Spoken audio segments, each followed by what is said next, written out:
Welcome back to Pitch Fish, ladies and gentlemen. Let's get right into these NBA standings, stats, and all everything NBA today. Warriors get a pretty, I guess you could say, impressive win uh, against Zim Clippers since they haven't been so great to start off the season. I think they were like 2-7 and 1 point in the season. Last year's champs, you wouldn't expect that, but but teams getting better all around. I mean, one surprising team is Utah Jazz. I did bring up a good amount, or I talked a good amount about them last week. Another team, the Kings. I remember 2 weeks ago or so, I was like talking about how that team deserves shum. But they're playing pretty good. Were they on a 7-game win streak? Yes, that freaking Sacramento King team on a 7-game win streak. Yes, on Nosy Shoko wins against the Memphis Grizzlies. Not as so impressive. Detroit Pistons, but they put up 129. A so-so Spurs, a Brooklyn net team without Kyrie Irving, who is back now. A Warriors team that's, like I said, lackluster. A Lakers team that's just who the hell knows what's up with the Lakers. Cavaliers team that is good, and then like I already said, Warriors team that's so. But actually, never mind. They actually lost that one. And then the overtime win against the Orlando Magic. That I don't know, here and there they'll find ways to win some decent games, and with Ben Haro playing some good ball out there for the Magics. More West talk. The Clippers have somewhat been good, even though actually they're in what, the sixth spot right now. Still probably would be in that sixth or fifth spot. Actually, they'd probably be in that fifth. It's kind of confusing. You got the Kings at 5, and then you got the Clippers at 6, with the Clippers actually being 11-8, and I'm not sure, is it just because of it's now one extra game. That is really confusing, to be honest. I'm not sure where, or maybe they had the wins against them, or whatever the hell is going on here. But it's looking like the Kings over or are 5th and Clippers 6th. Denver Nuggets at 2. They do have a healthy team right now. If it stays that way, I wouldn't be shocked if they end up getting that number one spot and probably sticking with that number one spot with the MPJ. One good addition. Well, I thought it was a good addition. I don't know if anybody else thinks it's a good addition. It was Bruce Brown, or is it Bruce Brown? Former Brooklyn net. 100% is Bruce Brown. Yeah, Bruce Brown Jr. He was actually starting yesterday. Obviously, Jean-Marie is slowly coming back, but it doesn't. I thought he actually played yesterday. Guess I was wrong about that. Got a pretty good win against OKC team that's actually been pretty okay so far. They're on a win streak themselves. SGA was just putting up numbers on numbers. But Bruce Brown, pretty good addition because he was playing pretty good. And then KCP, they did get who'd they get rid of? Can't put my finger on it, but he plays for the Washington Wizards at the moment. Then you got Bones Highland. I'm not sure. Did he go down with an ankle injury or whatever he went down? But yeah, there's a pretty good amount of injuries. I could easily have just done a video just on that. Um, let's go on to another team since we are getting down to. Well, I didn't want to spend too much time specifically on any team, but I have already spent the majority of time on just two specific teams. Grizzlies. I feel like, uh, I mean, they're still all getting themselves together since Kyle Anderson left and DeAnthony Melton left too. So their bench probably needs like a little bit of awakening, or I mean, they're they've been doing pretty well these past couple of years.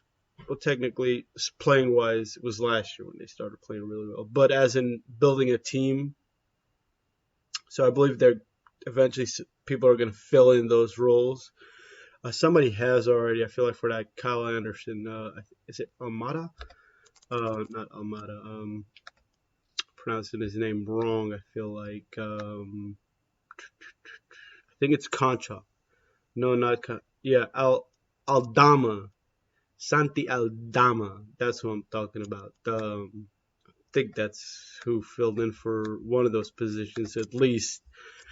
But that was a good pickup for the 76ers, to be honest. Getting DeAnthony Melton, and he's already shown that he's a really good pickup. I was actually surprised they let him. I didn't even realize because they're shaking. Then there's DeAnthony, and they got both now. They got a whole shake. Any other teams in additions? So them Suns. One thing I was surprised about the Suns is DeAndre Ayton. I thought the deal with the Pacers was complete. Probably most of y'all thought so too. And then come to find out season starts, and sometimes I don't keep up with the off season, or not off season, more like preseason and all. Just not a big fan of it, and for any sport, I don't know. Sometimes I feel like just getting a season, and especially with the NBA, it's such a long season. Preseason sometimes doesn't matter. Summer league, I don't really care about. I don't know. That's just my opinion. Maybe y'all have a difference. Maybe y'all are 100% NBA basketball and nothing but basketball for y'all. But I don't know. It's just me like East Coast. Them Bucks. I don't think I've ever said anything about the Bucks. I think they had one addition to the team. To be honest, they're not a team that really needs to add, or I don't feel like there's a position that they need to fill. I mean, when you got Giannis, I mean, what else do you need other than just players to fill out their spots? Javon Carter, I believe, was there already, or was he added? Not 100. I forget about that. Jordan Nwora playing better. He was already playing pretty good last year. I just don't feel like he was getting the opportunities. I thought they had added somebody. Let's go ahead and go into the playoff section and see if they did add anybody. Chris, no. Oh, the rookie, he's been pretty good. Madihan, he's been pretty good. Joe Ingles, but he was, I think he already got injured. So Serge Ibaka, that's a pretty good addition actually. But other than that, I don't think there's any other good additions. I mean, like I said, they really didn't need too much anything. I mean, they probably don't even have the money to anyways. I'm not sure how their situation is with the money, but with they won the championship, 2 years ago. A lot of those players probably ended up getting paid anyways. I remember Bobby Portis got his contract, with Drew and everybody else. I don't know like what their money situation is, but like I said, they're not the biggest market team, and they did win a championship not too long ago. So what else do you want as a Bucks fan? Atlanta Hawks, one of the biggest additions this off season. with Murray. Just all around good game by Murray. He was playing really good all around with the Spurs anyways. I mean, now that you think about it, that was a pretty decent team. Not a, I mean, actually, it's a pretty good team. Keldon Johnson, Murray, and Lonnie Skywalker. I mean, I would always say like they look like a really good team, and those guys are always killing it, but they just never really get it rolling. Here and there, one of them would be injured and all. But the Spurs are actually looking pretty decent themselves with a lot of the younger guys actually showing up now. But like I said, Murray, really good addition to this Hawks team. Hawks team was technically already pretty decent, not terrible, but another threat as in Murray just makes it, I mean, even better for them damn Hawks. And they actually were the team that broke the Kings streak. The Kings, I mean, the Kings looked like at one point they were going to make a comeback too. One other really good addition was Malik Monk for the Kings, but we ain't talking about the Kings at the moment. We're talking about the Hawks. I don't believe they as in the Hawks. Oh, that's the other thing. Kevin Huerter was actually sent packing. I like Kevin Huerter, but with the Hawks, there was times where he just wasn't like playing to his potential or just how he's playing right now. Maybe they've given him a little bit more freedom since Trade, one of the gods of guard position, was just so ball dominant. But then again, he's letting Murray have some control too. So I don't know. Maybe it's just a better fit all around, to be honest, one or the other.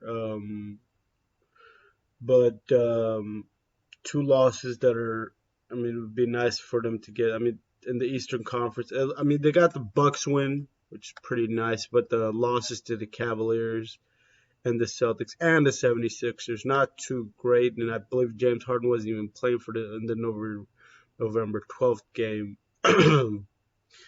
Lost to the Jazz too. So some of these wins are not against the greatest teams, but two wins against the Bucks, pretty good.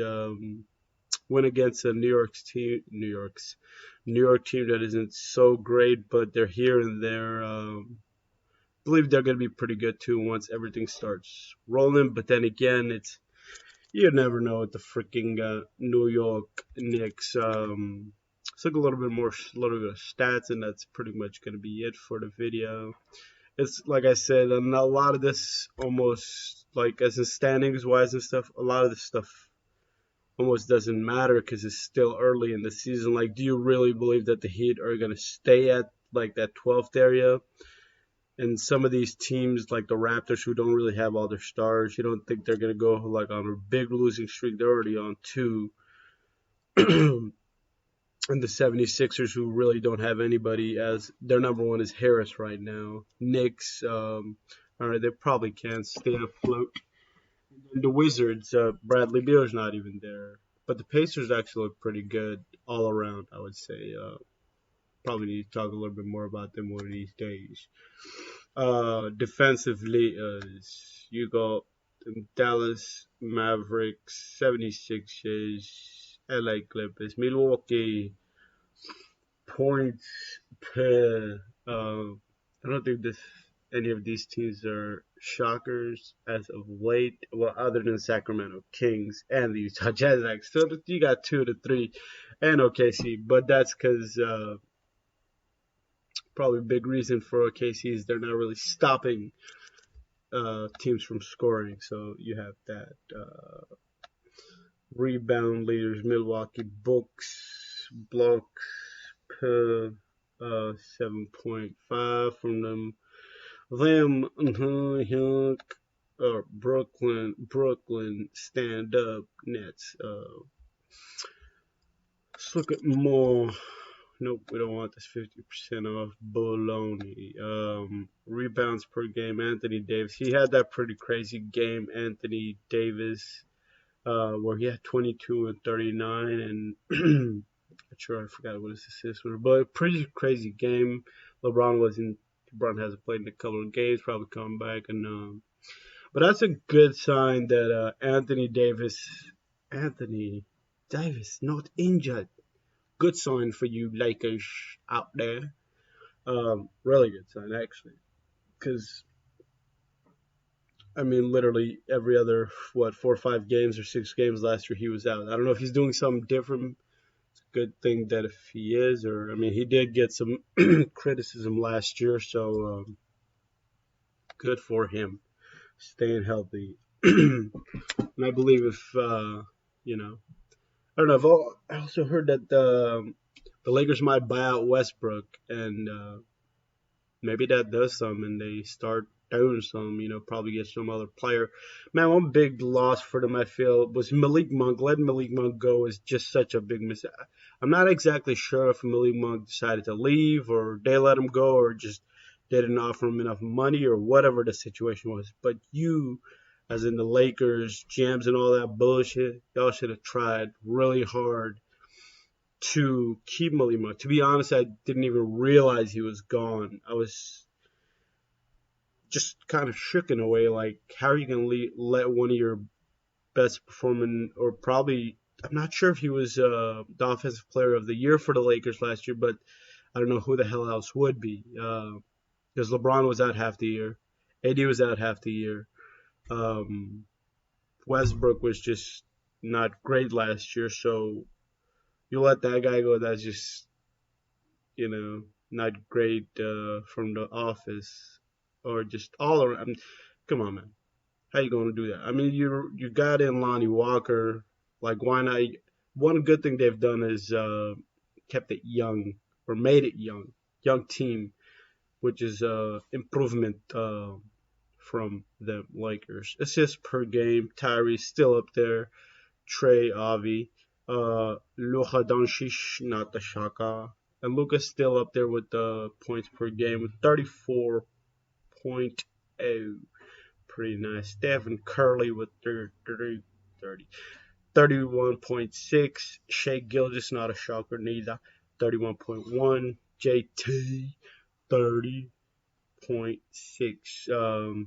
Then Giannis, not a shocker neither, or never should be. But yeah, that's pretty much gonna be it for today. Probably back one of these days or so. This is one of the more earlier shows I've done, so the energy isn't